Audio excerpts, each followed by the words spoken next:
kids in America. Whoa, hear the kids in America. Whoa, right here on Let's Hear It for the Boys. I'm Alex. I'm Justin, and that's a tenuous connection to the words Hear It for the Boys. I'm Pete. And we are going to be talking about the Gen V Season 1 finale, Episode 8, The Guardians of Godolkin. So if you haven't watched it on Prime Video, go watch it. We're going to spoil it. But it all goes down here. Gen V, more like the boys episode. Come on. I mean, yes. Yeah. It's been like that. I don't know, the whole season, pretty much. It's all one song, man. This? What are you doing? What are you cracking a beer? Cracking a beer? Oh, man. Party time extreme. Anyway, brief bit of recap about what's going on here, mostly because this was, I think, the shortest episode of the season, or potentially tied it. Very surprising for a finale, but... Pack it in. Dense. Pack it in, man. Dense. Tons of stuff going on here. After killing Shetty in the last episode, Cate... Where the fuck is Shetty? As we correctly predicted, turns out to be kind of the big villain here. Obviously, your mileage may vary who actually is a villain in the show or not. But Cate and Sam team up to free everybody from the woods. The woods kids go wild on the Godolkin campus. Meanwhile, Marie, Emma, and Jordan all team up to try to stop them. There's a lot of twists, a lot of turns. We get some repeated cameos here as first Bork comes back from the acting class, almost gets killed by Sam. So close. Ashley is there as well, trying to clean up the mess that's happened over the course of the season, and decided they're going to send somebody directly to the Seven, ultimately offering that to Marie, but Marie defers and instead tries to save the humans on campus, much to her own detriment, because, big surprise at the end of the episode, Homelander shows up. There he is. And emboldened by the, I don't know, alt-right movement, essentially, in Supes that is building around him, he asks her what kind of animal she is and heat blasts her directly to the tummy. We get a cut. We don't know if she's alive or dead, but the cliffhanger at the end of the episode, multiple cliffhangers, is now the Guardians of the Godolkin have been switched. They changed the story so that Cate and Sam were the ones who saved everybody from Andre, Emma, and Jordan. And I'm forgetting somebody here. Oh, and Marie, of course. Marie. And then they wake up. They are in a hospital room, in hospital gowns, but there are no doors, and they don't know what they are. And as one final little end credit scene, we get to see Butcher picking up on the call from Mallory in the last episode, who was like, keep an eye on them. He didn't keep a good eye on them because he shows up after everything happens, but he goes through the woods and gives a classic Butcher, what a bunch of cunt. Hard to understand. I had to listen to it. And the crowd goes wild. I couldn't hear what he was saying or what was what's going on. What's happening here? What are you doing? They only had one take with him. Before we get into all the big moments in the episode, though, as I always like to do at the end of the season, let's talk about the first season of Gen V in total. What do we think about this? And I'm also curious, as a little asterisk here beyond the quality of the show, which I think is pretty clear over the course of this podcast we do like, how do you think it worked as its own show? Do you think it worked as its own season, as a spinoff of The Boys, versus what some people were referring to it as like The Boys season 3.5? Or was it both? But what does it matter? I mean, I think it's very good. I enjoyed this whole season, and the fact that it is effectively feeding into the larger narrative that has been constructed in The Boys is just a bonus. I said this on the last episode, I think. It's what like Marvel and DC to some extent are wishing they could do. And these two shows are pulling it off, I think, pretty perfectly. Like coming out of this first season, my excitement is very high to come back for next season, but even more presently, the next season of The Boys. Pete, what about you? Yeah, I mean, there is a lot of crossover, sure, which is fun. And all the cameos were, I was like, oh, yeah, this is so great. But yeah, I feel like it does stand alone as its own season, but also it gets you really pumped for the next season, The Boys. So yeah, whether you want to call it 3.5 or its own whatever, I feel like either way it's a lot of great television. There was tons of insane, cool moments. It felt different from The Boys at times, and then other times you're like, Jesus, this is definitely feels like an episode of The Boys. Holy shit! So yeah, I think, like The Boys, it is all over the place, but in a good way. And you really got to spend some time with these kids here. And I think they're just kind of in a different new wing of the woods and completely fucked over. But it's like a mansion. It's like a cool mansion, and they're in the east wing instead of the west exactly. They blew up one wing of it. They didn't even know about the other part over there. It looks fancier, though, like a fancier. You think it was an upgrade? If you blow up the Definitely. school, you get a nicer setup. Is that what you're saying? No, I'm just saying, like it's like they were just in to an be clear, Airbnb. I just want to say for anybody listening out there, Pete LePage is encouraging you. If you're going to school, listening, Whoa, you blow up your school, then you'll get a whoa, better no. one, right, Pete? Is that what you're encouraging students to do? No, take it easy, man. I would say The Boys is an Emmy-nominated satire, right? This show, I feel like keep going. Factual. This show Is that true? Yes. This show is right there, I think. I think it built really nicely from a far distant place from The Boys. Got closer to The Boys, yes, over the course of the season narratively and character-wise, but I still think can stand on its own, has the dark humor that we really love from The Boys in its own little flavor, different flavor profile, younger, fresher, more like old can beer, which is my flavor exactly. I'm on board. I wanted to call out something we were talking about on the last episode, more specifically what you mentioned, Justin, when I was expressing concern over the reveal that Shetty's motivation was about Homelander blowing up the plane or downing the plane that her husband and daughter were on. And that to me felt like a plot point that was exterior to the show Gen V. And I wanted everything to be interior to the show Gen V. I still agree with that point at my end, but I think what you aptly point out... So wait, you're saying you agree with yourself? I agree with myself at the end. No, I have something to add on there. I'm just setting it up. And people don't intimately remember my own thoughts as well as I do listening from podcast episode to podcast episode. Delete. Yeah. The thing that you brought up is that all the stuff with Shetty, everything else was about clearing out of the way so that you could focus on the core characters in this episode. I think you were 100% right about that. And I think that was a really smart decision there to kill Shetty, to kill Cardosa, even using Victoria Newman to do that. And ultimately, in retrospect, though, again, I still believe what I said about the last episode. I do think bringing up Homelander as Shetty's motivation is a nice way of setting up Homelander in the show so that you can pay him off at the end of this episode. So like you're saying, Justin, even if you have never seen an episode of Boys of the World, because he's that hilarious shot of him landing in front of his own statue. You know exactly who he is. You know he's important. You know he's dangerous, and you know everybody defers to him. Ashley calls him out earlier in the episode as well as like their nuclear bomb, their nuclear, deterrent that they're going to bring in. And that's ultimately what role he serves here. So you get the thrill of a cameo and the excitement there of like, oh shit, it's Homelander. Shit's about to go down because you know it from The Boys. But at the same time, what I'm doing is I'm lauding the show here for laying that stuff in and making it work on both levels. So a long way of saying I agree with what you're saying. Okay. Well, and even beyond that, just one thing on that. Like, I think that setting up Shetty and Homelander on two opposite sides, two poles here, but both wrong. Like Shetty's trying to kill all Supes in revenge for what Homelander did to her and her family.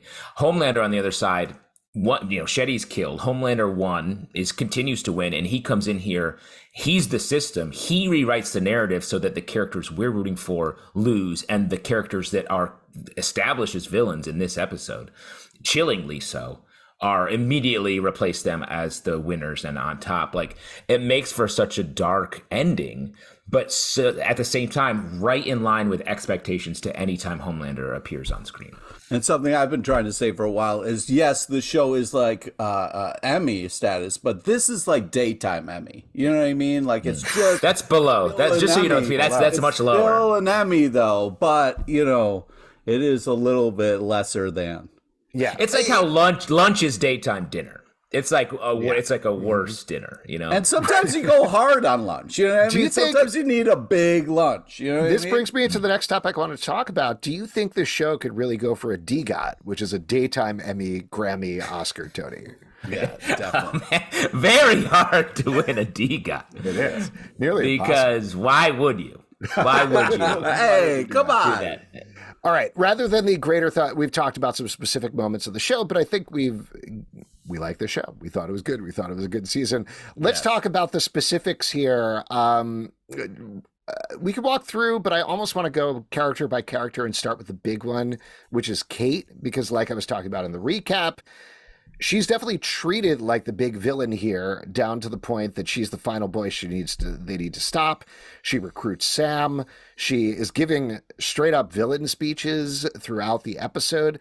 But at the same time, I thought they did a really good job of, like with the best villains, giving her a motivation and giving her dialogue that also works as a hero in her own mind.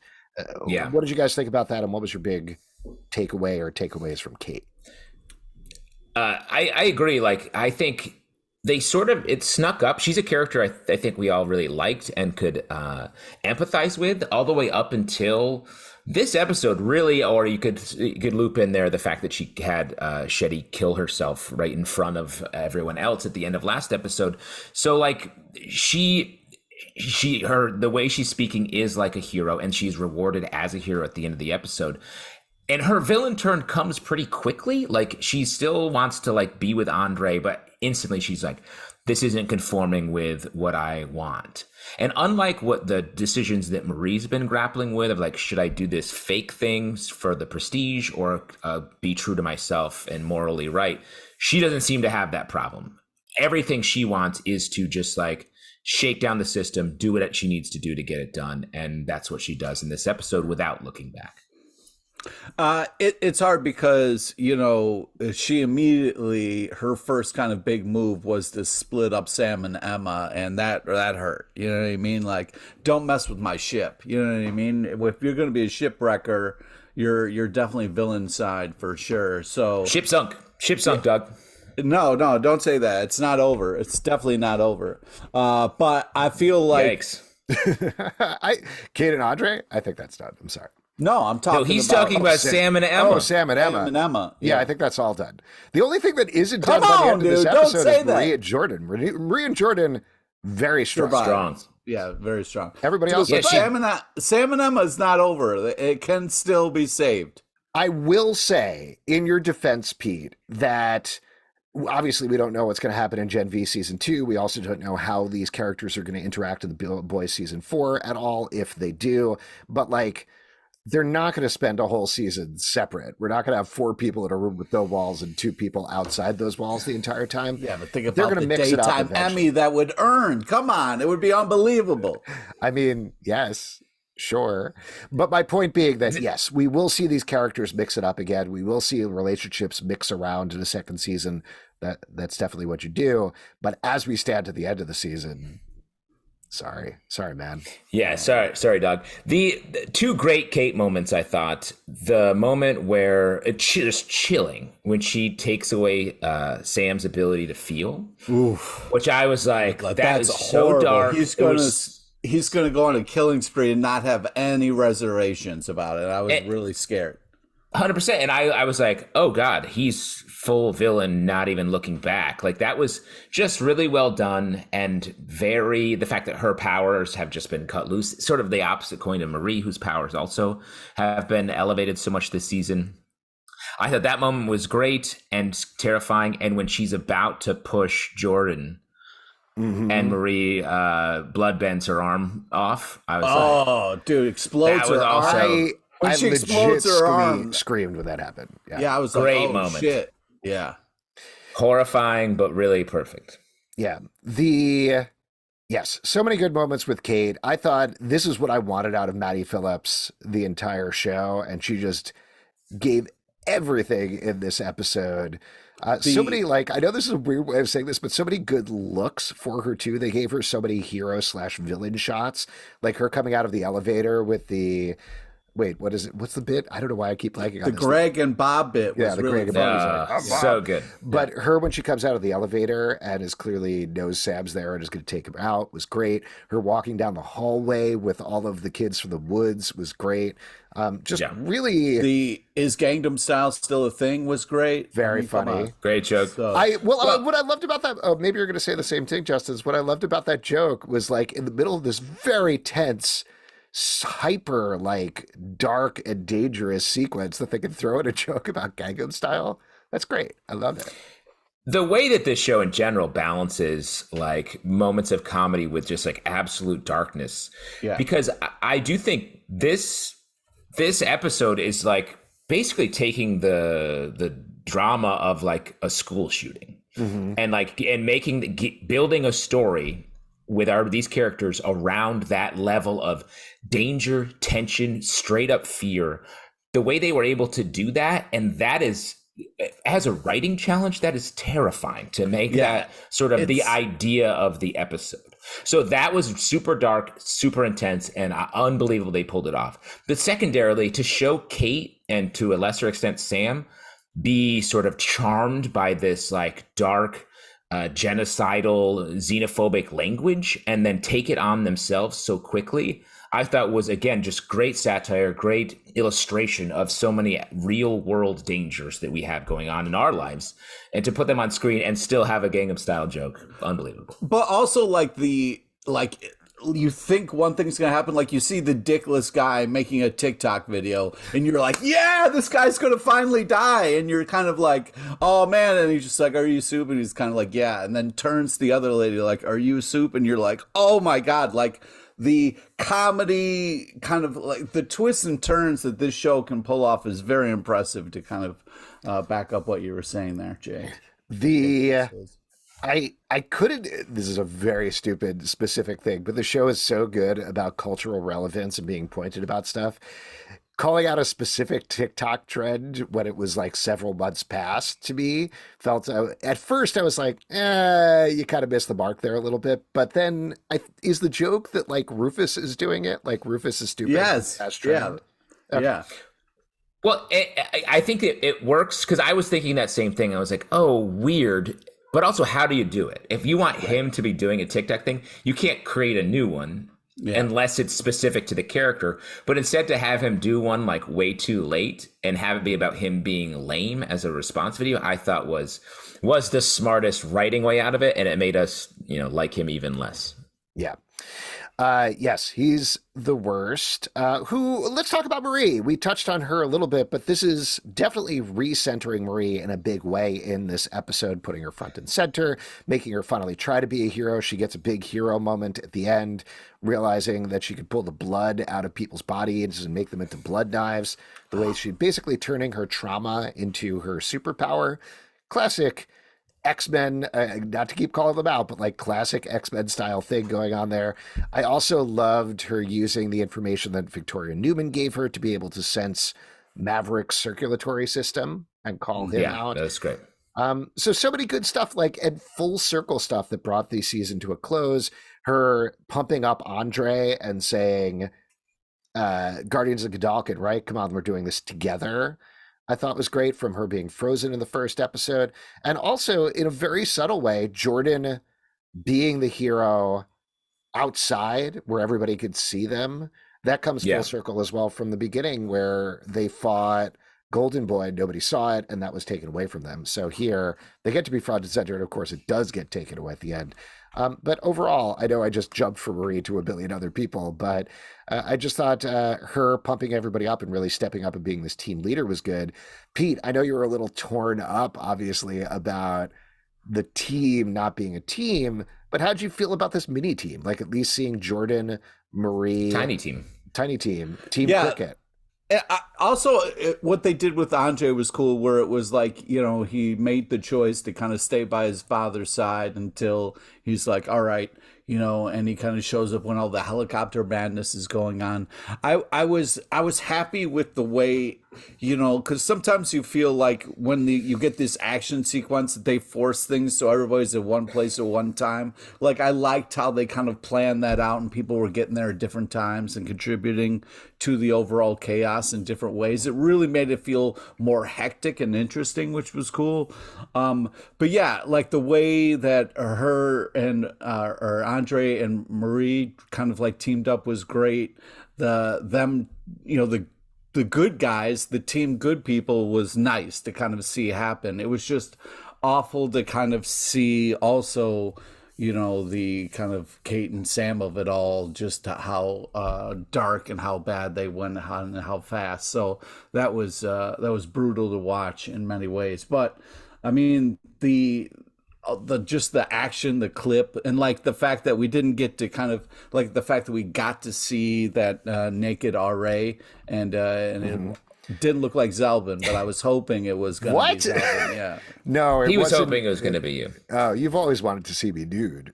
Nope. That's been one of your. Do you remember when you got that genie and you were like, "Can I just have a fourth wish?" I know I've already asked for a beard and a full head of hair and glasses as my 3 wishes. My 4th wish would be to see Alex Zalvin nude. And he was like, "No, I can't. No, can't do, Broseph."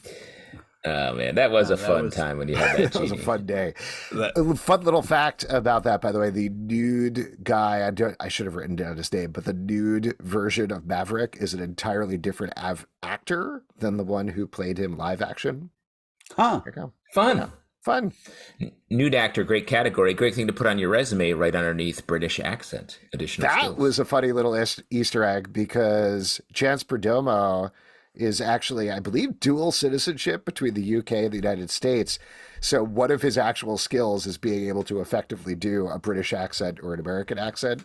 So it was very funny to actually call that out in the show. Feels like a great roast they did there. While we're talking about that scene, just love seeing Ashley. We saw her in the first episode of the season, right? And then back here.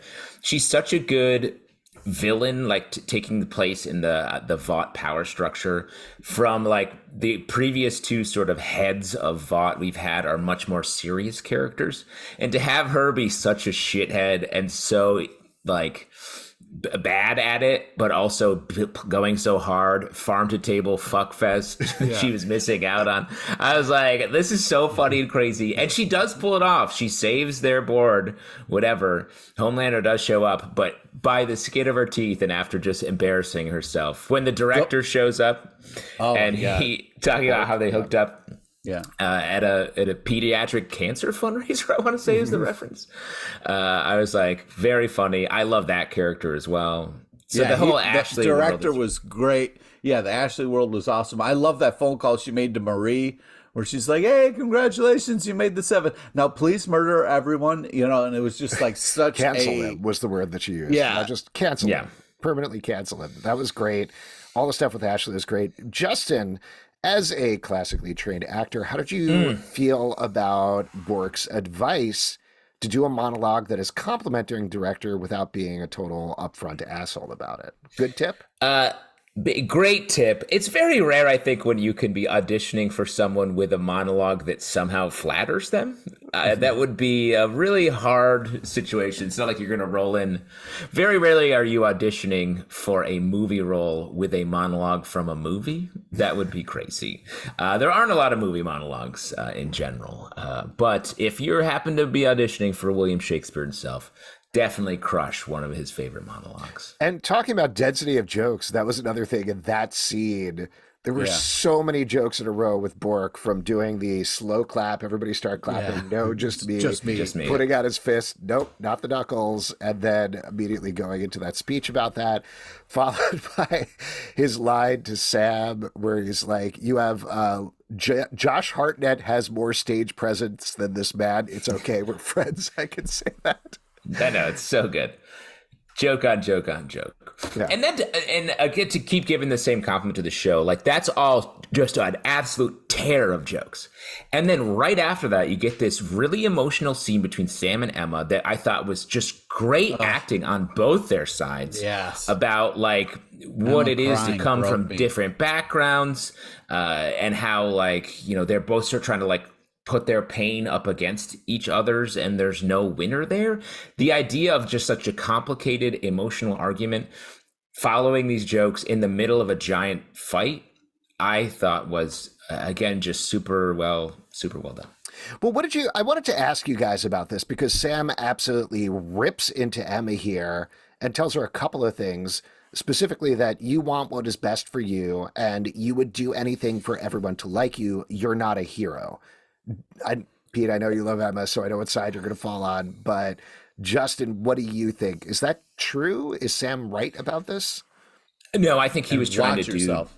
I think he was just trying to do damage to her in that moment. Like he is feeling very damaged because she wouldn't go along with him. So he was like, I know what I'll do. I'll just inflict as much pain on you as I can in this moment. And so Dick he move. hit those marks. Yeah.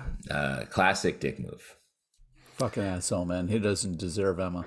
I got to Wow. disagree. Now you're off Sam and Emma. My goodness. I think there's some truth there. Like it wouldn't have hit as hard if he wasn't being accurate. I mean, certainly he's preying on her fears a little Yeah, bit. but that's her past. That has no relevance here with what's going on with them. You know Think what about I mean? it this way. And again, I know you're on the Seba trade, or maybe you're off the Seba trade. I'm very confused about the continuity here. I think Sam- Emma hooked into Sam immediately. It was like, this is somebody I can save. This is somebody who doesn't know anybody else, will like me no matter what. And whether she did that explicitly or not, and I don't think she did, I think that's what she hooked into with him. I think he's kind of right. Maybe I don't know her. Maybe she just thought, here's somebody who gets me and also has trauma that I can connect to, and here's somebody who I enjoy being around. You know what I mean? Like, who knows?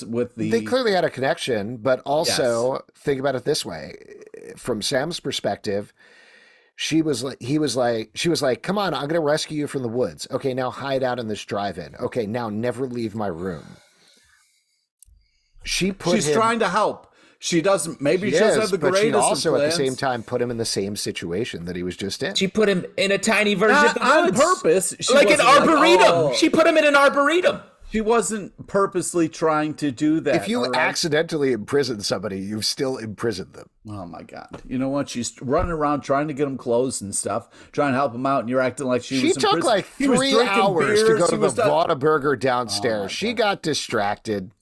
How Emma's dare in the you. You wrong. don't- Emma's you the don't know. true supervillain of this show. Oh, go after Yeah. yourself. You don't know what she was going through. Maybe she was being berated the whole time she was outside and had to fight off all these people and these inner demons. You don't know what she's went through, you asshole. All right, so stop putting your shit on her shit, and maybe they can work it out. But he hurt her bad, and that crying that she did was beautiful and painful, and it was a really nice moment in the show.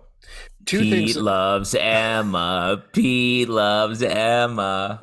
One thing that's going to be interesting, and we kind of touched on this before, but Kate's powers, I think, have a time limit to them. Like, it seems like they wear off at a certain point based on the fact that Rufus is not still hitting himself in his no dick with a bat yelling Jumanji. So Sam at some point is going to start feeling things again. I'd be very interested to see that moment just from a dramatic perspective once he realizes what he's done here. And then the other thing I would say, not tied into that, but just sort of to wrap up the Sam and Emma of all, great, very fascinating twist to throw out there with her powers for season 2, that it's not actually tied to binging and purging necessarily. It may actually be more tied to her emotions. And when Sam makes her feel small, she becomes small. So that was great. I think that's such a smart move to explore her psychologically further, push it in interesting directions. Very excited about that. One comment on the Cate Sam thing. I think her powers do wear off, but I bet she could re-push him, and that makes him sort of beholden to her, addicted to her. Mm-hmm. So I'm curious how that will go forward. Also, given the fact that she used to, date his brother, like I feel like that's going to be a very complicated situation, I think. Yeah, there's 2 things I'll say off of that. One, there's a very clear, I think addiction is completely the apt word, because the way that Maddie Phillips plays that line with Kate, where she's like, do you want my help? It's very much a drugs thing that's going on there. Also his reaction, his sigh of relief. But the other thing is, in terms of being Golden Boy's brother, we also get hallucinatory Golden Boy, which there's a lot of interesting stuff going on there. I think one thing that doesn't work logically, but I would say is true anyway, is this is all in Sam's head. And Sam has not talked to Luke. Sam doesn't know what Luke was going through when he killed Brink or anything like that. But I would say at the same time, dream Luke telling Sam that I felt such guilt over killing Brink that I killed myself. I think that's the canonical explanation for why Luke did it. Do you guys feel that as well? I believe that, yes. You're reaching a little bit. All right. And the other thing, do you think we'll see Luke in a potential season 2, unless, of course, Sam is cut off from his feelings? Meaning Dream Luke. Yeah, I think we'll see more Dream Luke. Potentially, I don't know. It doesn't seem necessary, perhaps. It felt like definitely part of that, but because if we see him again, we're gonna have to reestablish in a second season like who Luke is, what happened, how he relates to Sam, and all that. And I just feel like they could just do a puppet or something. So I have a feeling we may not see him again. Yeah, we'll see what happens with that. Who else? We should talk about Andre and Polarity because there's some big stuff that goes down there. I saw somebody online was annoyed that it seemed like only the women had motivations on the show, limitations on the show, like traumatic backstory. Like we got Cate, we got Marie. Andre, we've got that now. Like, I think they are laying that in for everybody. Obviously, Sam has a traumatic background as well. They've been pretty clear about that. And Emma as well. But Andre, we find out that basically, like, every time he uses his powers, it's going to create a tear in his brain that ultimately will give him seizures, will potentially give him a stroke or something like that. And on the other opposite end of the spectrum, he's finally been accepted by his father, who says, put on my costume, you're going to be the new Polarity. So lots of rough stuff going on for Andre in this episode. I thought that was interesting. Like, why would he wear the Polarity costume? Yeah, exactly. His powers are different. Like, it's not the same thing. Right? No, I think they have the same. They're both magnetic powers, so I think they do both have the same powers. And that was always the thing, is that his dad was like, you're going to be the next Polarity. You're going to take on this name. So he was always holding that over him. And Andre, the entire season, was fighting against that. He was like, I don't want to be my dad. I want to be my own person. He discovers his dad isn't a hero. But ultimately, that's what his dad, not exactly on his deathbed, but close to it, gives him at the end there, is like, carry on the family name. And ultimately, he does it, right? Like, he runs off to Godolkin, stops the helicopter, becomes a hero, fights back, and has decided he's going to ignore his health in favor of that. And it really hits him hard there. So, like, Polarity seemed to have gotten by a lot longer using his powers without facing big consequences. And already Andre was like very dizzy at the end of it. But I mean, if there was something that we did to ourselves that killed brain cells, would we do it on the regular basis? Probably no way, right, guys? Probably no I can't way. Imagine, no. Please, anyway, please I'll take a Manhattan rocks. What else for the episode, Jordan? I mean, go ahead. To kind of, I mean, getting the father's acceptance was a nice moment. You know, it was kind of his blessing, so he could go off and try to be a hero. It was kind of I thought it was a bad moment because it's leading to his death, and his father doesn't know that. Yeah, but his father finally accepted him, so that was nice. Anyways, what price a father's acceptance? Mixed bag. Yeah. Yes. Okay. That's literally every emotional relationship in this show is, well, sort of a mixed bag. Jordan was the one that we should talk about. I feel like emotional arc wise, Jordan was the least served here. Still really like Jordan in the episode. Great character. Love both of the actors playing them. But I don't know. Other than that moment I mentioned of saving the humans, I don't think there was the emotional catharsis here necessarily. Yeah, but Marie gave a lot of stuff to Jordan where you kind of felt happy for them as a couple going forward. Totally. Well, I think the Jordan and Marie relationship, I feel like, was the real win on the Jordan side of the show, because like it feels like they're stronger than ever. Now they've got a lot of great intimate time together in this new trapped in a box, doorless prison. Yeah. Before we get to the cliffhangers and potentially what's next in a season 2 and The Boys season 4, other moments from the episode we want to call out. One slight criticism where I feel like the satire was like a little not as nuanced as in other places, when the Godolkin students are like freaking out because they lose their Wi-Fi. Yeah. I was like, all right.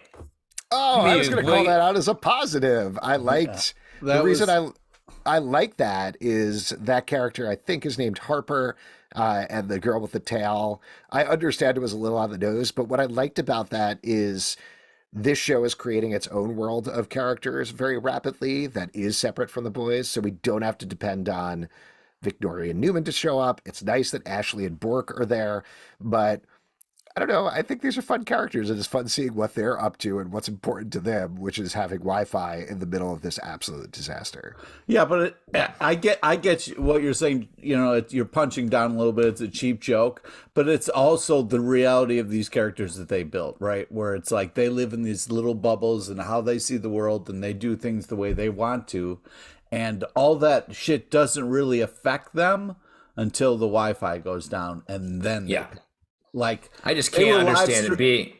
I just can't understand being that dependent on Wi-Fi. You know, I'm sort of On your phone. I'm sort of a country. Oh, sorry. Did you see my phone? Did my phone buzz? Did my phone buzz? My phone just buzzed. Is there a notification? Did you hear my phone buzz? Is it Wall Post? LA Times? New York Times? CNN? Yeah. Did any of my newspapers email me?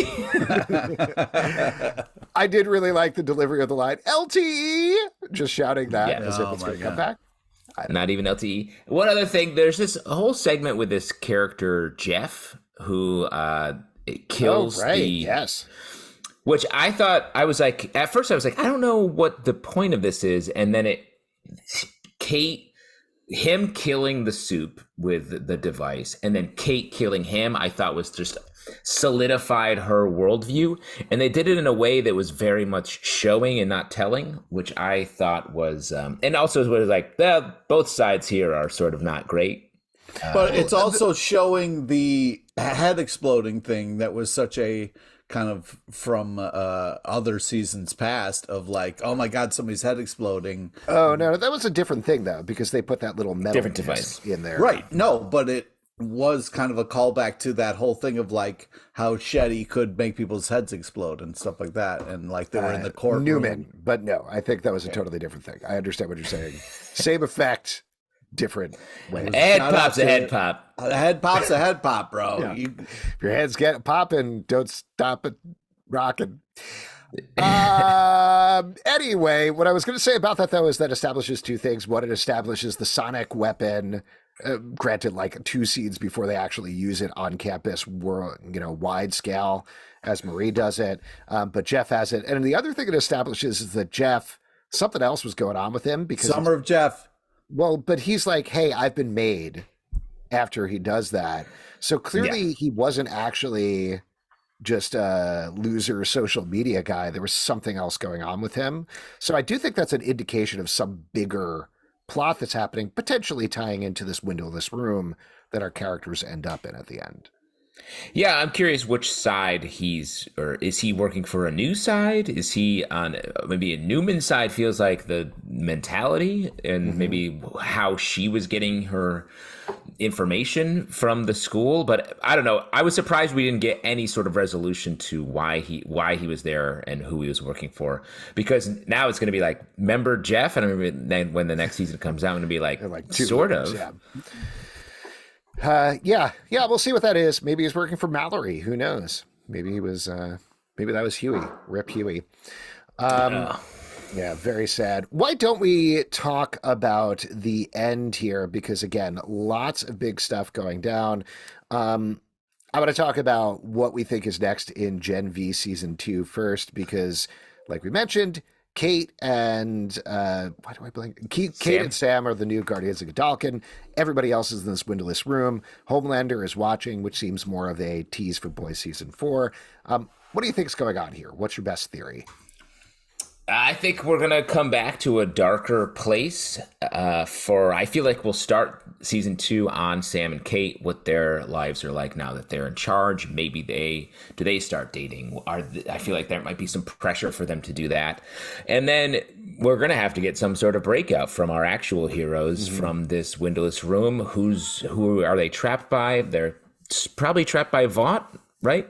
Are they going to become a Vought team, almost like a Suicide Squad, perhaps, where they have to go run missions or else they are killed? I could see that being a thing that they then have to break out of and go back and get some revenge on Cate and Sam.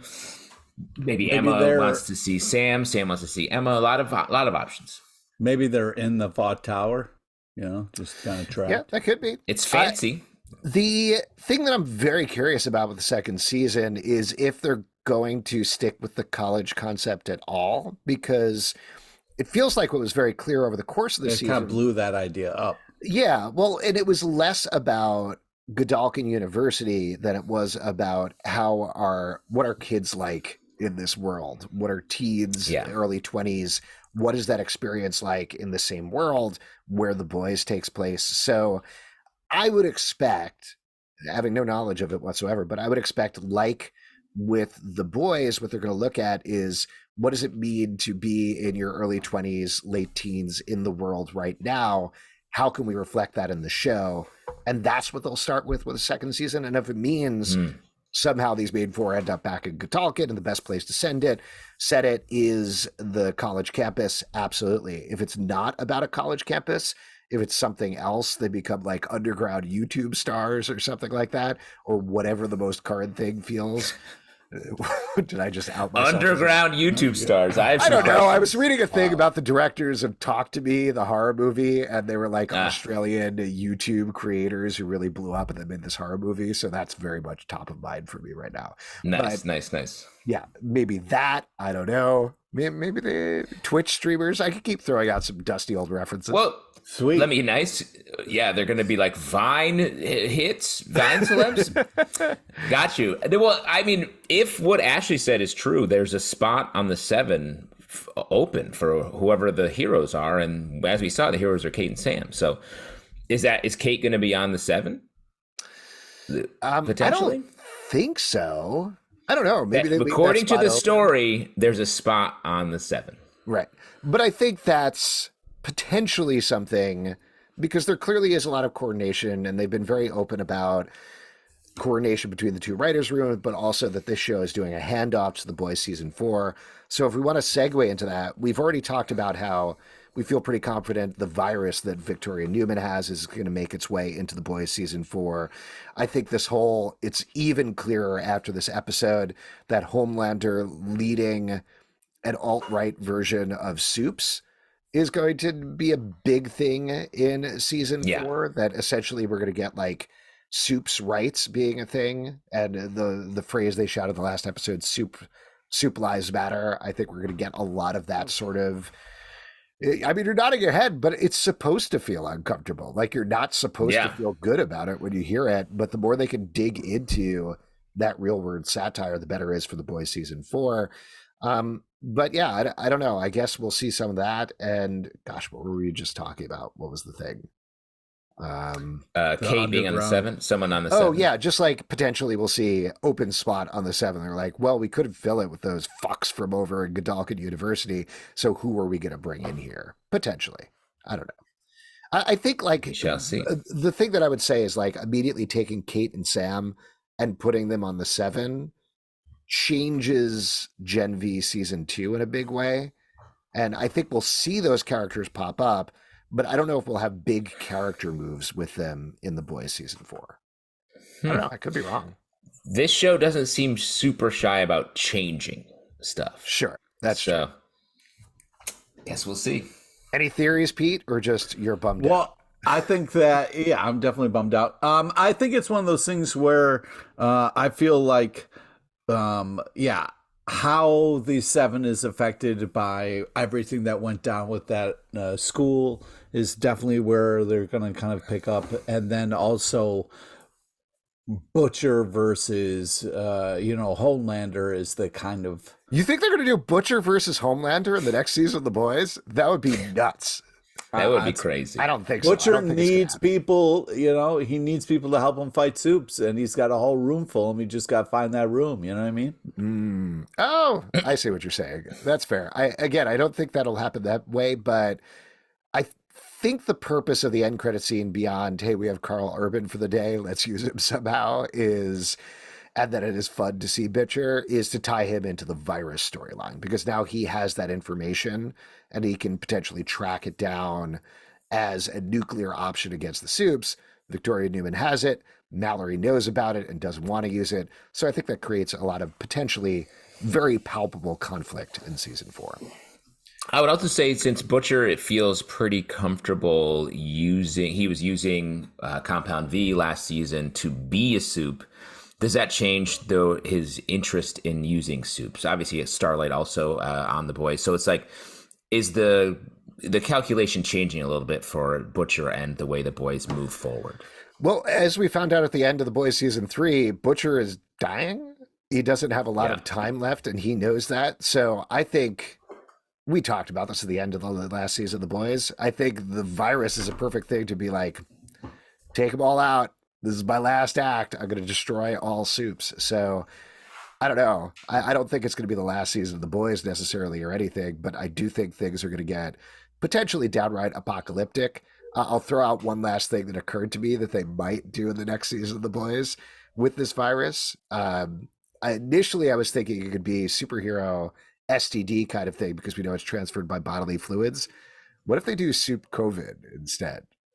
Well, yeah, I was thinking that it feels one step off satire wise, like it's a little late to do that. I mean, for instance, the morning show did a COVID season, and that was embarrassing for them. So I don't know if the boys is like, let's do our COVID season. But I do think they'll probably make some connections to that. But are you saying like soups are in lockdown? Soups can't go out? Yeah, Soup's in lockdown, and that aggravates tensions because they could 100% lead into the whole conservative mindset of this is ridiculous. Why do I have to mask up? You're taking away my rights as a superhero. Homelander not wearing the mask right and just kind of pulling it down. Yeah, wearing out his chest. I don't want that. I don't want that. I mean, I don't want that. I can't either, deal with that. I can't. I don't want to. Maybe for an episode, not for the season. Yeah. I don't know. We'll see what happens. We don't have a date as of this taping, so we don't know when necessarily it's going to come, but it's been filmed. So potentially pretty soon or sometime early next year, Boys Season 4, Gen V has been picked up. So there is going to be a second season of that. But since it happened during the SAG strike, they could write it, but they can't necessarily act it. But I don't know. I think they're going to start turning these around quickly. And the last thing that I'll mention here at some point is we're probably going to get a Diabolical at some point because they worked on the season 2 of that animated series. So that should be fun as well. Before we wrap up here, though, we should talk about who was best boy in this episode and in this season. Pete, let's go for you for your surprise take. Can't even predict. Yeah. All right. Well, you got to give it up to Emma for the season, but I'm going with Pete loves Emma. Marie for this episode. Ooh, okay. I just feel like her kind of getting her dead people blood powers, even though it was super gross, was still pretty cool. So yeah, her kind of the way she handled things, even with all the shit going down, was awesome. Justin, what about you? Best boy?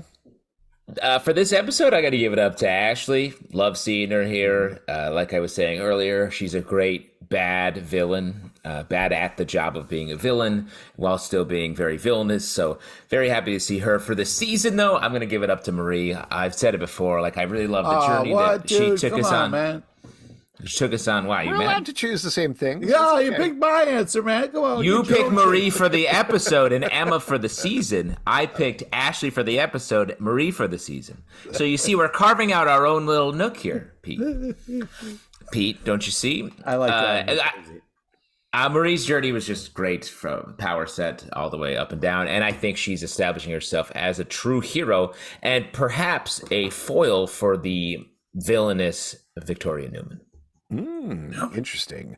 I am going to give it up to Cate for this episode. I just thought, as a villain, she did such a great job of stepping up. You love villains. We mentioned this. I do love a really good villain. Because you are one. Sure. Game A naked villain, a nude villain. We hope we'll send the seed of I recognize picture, myself so much in this episode, from the bloodshot eyes to the nudity. Yeah. Pretty much it's all you, bro. To the arm blown up. I don't know. Anyway, I thought Cate was really good. Finally stepped up. I've been waiting for Maddie Phillips to really step up there all season, and this is what I was waiting for. For the whole season, we're supposed to choose somebody different now, I guess. No, you can do whatever you want, Alex. I'd also go Ashley. Marie, though. I thought Jess Sinclair was so good in this season. She was a central figure. There was a real hero arc to her. The moment with the blood knives was badass. Punctuating it with Bork's, I'm going to use that in my next movie line was fantastic joke. Just really good stuff across the board. Very happy with the show. And Me too. that is it. If you'd like to What do you support think? this, what? They used her sister as bait. Do you think they actually know where her sister is, or do you think it's just a thing where they? Yeah. I just to know how mention they a play couple with of it. other things real quick. I think siblings wise, you've got her sister out there. You've also got Kate's brother out there, and I think those are things that are big potential. Kate's bro, to explore in a season 2. We'll see. And don't you think it would make sense if Cate and Sam get Cate and Sam get Marie's sister? Maybe she's a villain, and they get Kate's brother. And when do you think we'll see Dickless again? Do you think it'll be in what you call it, or we gotta wait for Gen V next season? It's going to be a whole spin-off series just about him searching for a new dick. Wow. Yeah, he's gonna. It's like a reality show, like audition. He's gonna audition 12 dicks, and then. I'm sorry, you do not get the golden testes this week. Yeah, like The Bachelor. Yeah, you're scroting home. I don't know. We'll keep workshopping this one. If you'd like to support this podcast and all the podcasts we do, patreon.com/comic book club. Also, we do a live show every Tuesday night at 7 p.m. to Facebook and YouTube. Come hang out. We would love to chat with you about The Boys and Gen V. Apple, Spotify, Android, or whatever app you listen to podcasts on. You can listen to this one there. At Comic Book Live on Twitter, Comic Book Club Live on TikTok and Instagram, comicbookclublive.com for this podcast and many more. Until next time. Until next season. Don't get your dick blown off, folks. Don't get your dick blown off. There you go. Nice little Holidays trail off at the end there. Holidays are coming. You guys scroting home to see your family?